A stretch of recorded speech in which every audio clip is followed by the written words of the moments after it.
शास्त्रों में नवरात्रि के दिनों को लेकर कुछ खास नियम वर्णित है। कुछ कार्य को करने या ना करने के नियम बनाए गए हैं, जिनका पालन नवरात्रि के दौरान माता रानी के भक्तों को अवश्य करना चाहिए। अगर आप इनमें से कोई भी वर्जित काम गलती से भी नवरात्रि के दिनों में कर देते हैं तो आपको माता रानी के क्रोध का सामना करना पड़ सकता है। व्रत और पूजन का पूर्ण फल आपको प्राप्त नहीं होगा। नवरात्रि के दौरान घर की स्वच्छता का विशेष ध्यान रखें। घर के मुख्य दरवाजे पर गंदगी बिल्कुल ना होने दें।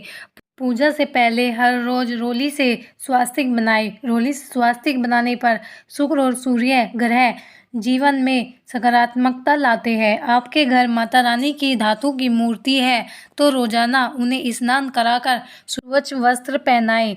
तस्वीर है तो स्वच्छ कपड़े से पोंछें। मंदिर और मंदिर के आसपास साफ सफाई और पवित्रता बना करके रखें। हिंदू परंपरा के अनुसार नवरात्रि के पहले दिन कलश की स्थापना की जाती है। अगर आपने भी अपने घर में कलश की स्थापना की है तो इस बात का विशेष रूप से ध्यान रखें कि नवरात्रि के दौरान 9 दिनों तक आपके घर में कोई व्यक्ति उपस्थित रहे।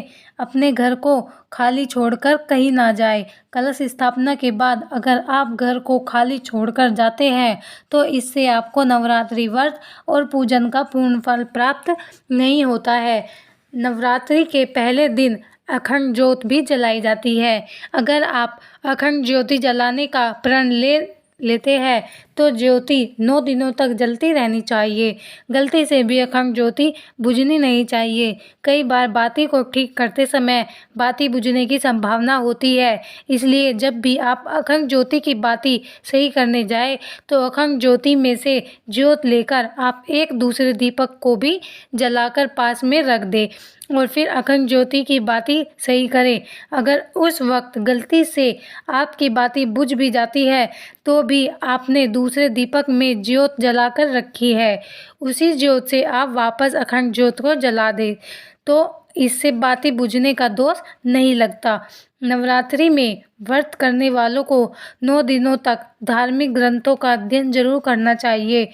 इन दिनों दुर्गा सप्तशती या दुर्गा चालीसा का पाठ करें। इससे माता रानी अतिशीघ्र ही प्रसन्न हो जाती है, क्योंकि माना जाता है कि इन 9 दिनों में माता रानी धरती पर अपने भक्तों के घर में वास करती है। इसलिए इन 9 दिनों का पूरा लाभ उठाएं और माता रानी की कृपा प्राप्त करने के लिए अधिक से अधिक माता रानी की आराधना करें। इन 9 दिनों में भूलकर भी वाद विवाद, लड़ाई झगड़ा, क्रोध इत्यादि नहीं करना चाहिए। माता रानी को क्रोध बिल्कुल पसंद नहीं है। शास्त्रों में बताया गया है कि जिस घर में कलेश कलह होता है वहाँ माँ लक्ष्मी कभी नहीं ठहरती। ऐसे घर में गरीबी और दरिद्रता वास करती है। उन्हें माँ दुर्गा के रोष का सामना करना पड़ सकता है। हमारी संस्कृति में कन्याओं को माँ दुर्गा का स्वरूप माना गया है, इसलिए नवरात्रि में कन्या पूजन का बहुत महत्व माना गया है। नवरात्रि के व्रत और पूजन कन्या पूजन के बिना अधूरे माने जाते हैं, इसलिए नवरात्रि के दौरान भूलकर भी कन्या या महिला का अपमान ना होने दे, उन्हें दुख ना पहुँचाए, उनका पूरा सम्मान करें, नहीं तो माँ दुर्गा नाराज हो जाती है। माता रानी को प्रसन्न करने के लिए इस बात का भी विशेष ध्यान रखें। देवी भागवत पुराण के अनुसार नवरात्रि के व्रत रखने वाले व्यक्ति अगर हिंसा करते हैं, ग्रह कलेश करते हैं तो उन्हें अपने व्रत और पूजन का फल प्राप्त नहीं होता। माता रानी भी नाराज हो जाती है, इसलिए इस व्रत का भी विशेष ध्यान रखें। हर कलेश कलह वाद विवाद से बचे। नवरात्रि के दिनों में मानसिक स्थैर्य रखना बहुत आवश्यक होता है। मन में किसी के बारे में विचार ना आने दे, किसी का बुरा ना सोचे, किसी को दुख दर्द ना पहुंचाए। ये नवरात्रि के पावन पर्व में सात्विकता का विशेष ध्यान रखना चाहिए। नवरात्रि के व्रत का पूरा लाभ पाने के लिए आपके आहार विहार और विचारों में तामसिकता नहीं होनी चाहिए। इन दिनों तामसिक चीज़ों के सेवन से भी बचें। प्याज, लहसुन, मांस, मदिरा इत्यादि का सेवन भूलकर भी ना करें। नवरात्रि का व्रत रखने वालों को व्रत के दौरान सरसों के तेल, सादे नमक, अन्न का सेवन नहीं करना चाहिए। नवरात्रि के 9 दिनों तक पूर्ण रूप से सात्विक आहार लें। फल आहार भी एक ही जगह पर बैठकर ग्रहण करें। नवरात्रि के 9 दिनों में बाल नहीं काटने चाहिए। पुरुषों को दाढ़ी मूंछ भी नहीं बनानी चाहिए, नाखून भी नहीं काटने चाहिए। बाल काटना, दाढ़ी मूंछ बनाना हमारे शास्त्रों में अशुभ माना गया है। इन दिनों सिर्फ शुभ और मंगलकारी कार्य किए जाते हैं, इसलिए नवरात्रि के दिनों में दाढ़ी बनाने और बाल नाखून काटने से बचें। विष्णु पुराण के अनुसार नवरात्रि का व्रत रखने वालों को दिन में सोना नहीं चाहिए, तंबाकू, सिगरेट का सेवन भी नहीं करना चाहिए। ऐसी चीज़ों से व्रत खंडित होता है। नवरात्रि में दुर्गा सप्तशती पढ़ते समय ध्यान लगाकर पाठ करना चाहिए, लेकिन बीच में उठना, बोलना, दूसरे काम ध्यान देना, ये कार्य नहीं करने चाहिए, नहीं तो उस पठन का फल आपको प्राप्त नहीं होता।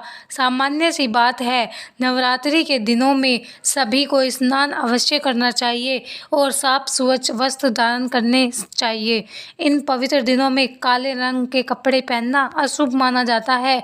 इन दिनों में रंग बिरंगे शुभ रंग के वस्त्र पहनकर ही नवरात्रि मनाएं। माँ दुर्गा को लाल रंग बेहद प्रिय है, तो इन 9 दिनों में माता रानी की पूजा में लाल रंग के फूल अवश्य चढ़ाएं। माता को लाल चुनरी चढ़ाएं या लाल रंग के वस्त्र पहनाएं। नवरात्रि के दौरान बेल्ट, पर्स, बैग, जूते, चप्पल ऐसी चमड़े की चीज़ों का इस्तेमाल वर्जित माना जाता है और इनका इस्तेमाल अनिवार्य है।